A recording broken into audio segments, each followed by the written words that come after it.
Bonjour et bienvenue dans votre revue de presse de ce jeudi 20 décembre 2018.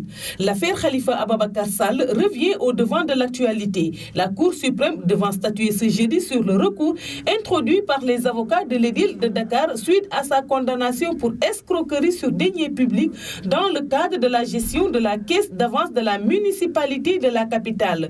Khalifa Ababacar Sall avait été condamné en mars dernier à 5 ans de prison par la chambre correctionnelle du tribunal de grande instance de Dakar. Un verdict confirmé jeudi par la Cour d'appel de Dakar. Il était poursuivi pour escroquerie portant sur un montant de 1,8 milliard de francs CFA dans le cadre de l'affaire dite de la caisse d'avance de la ville de Dakar dont le procès en appel s'était ouvert le 9 juillet dernier.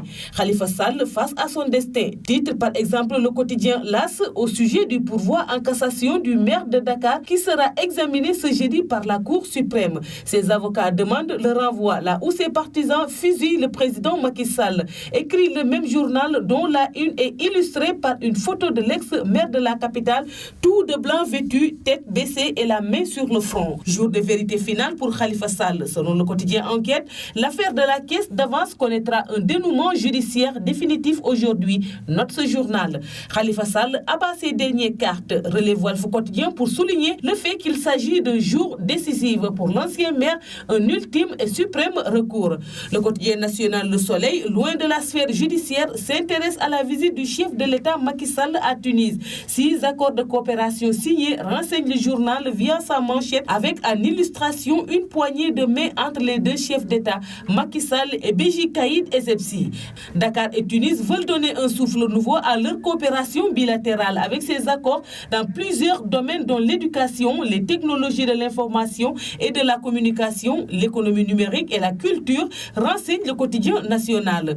Toujours en économie, mais dans un tout autre domaine, le Tribune donne la parole à l'économiste Khadim Diagne qui se prononce sur les retombées du groupe consultatif pour le Sénégal, tenu à Paris à l'intention des bailleurs de fonds appelés à financer la seconde phase du plan Sénégal émergent. Le Sénégal n'a pas de secteur privé pour l'émergence, écrit le journal rapportant les propos de l'économiste sénégalais, selon qui le vrai défi à relever est l'usage qui sera fait de la manne financière promise par les bailleurs. Des promesses de financement de 7 356 milliards ont été faites par ces dernières lors de cette rencontre. Du moment que l'observateur de son côté évoque à la marge le groupe consultatif de Paris, objet de toutes les attentions cette semaine. En marge du groupe consultatif Macky Sarkozy, la rencontre secrète de Paris, titre le journal.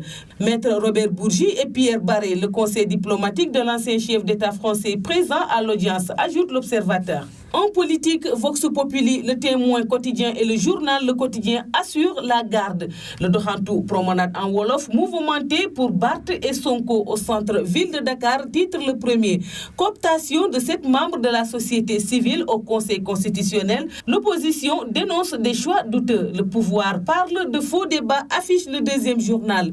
À 2 mois des élections, le fichier en débat peut-on lire à la une du troisième. Le journal écrit 7 djihadistes visés avant de préciser que les mises en cause présumées actives dans la bastion de l'État islamique en Afrique ont été identifiées en marge de l'affaire Aïda Sagna écrouée à Dakar pour terrorisme après son expulsion de Libye. C'est tout pour la revue de presse parvenue à la rédaction du groupe Média du Sud. Merci de nous avoir écoutés. Quant à moi, je vous donne rendez-vous demain. Au revoir.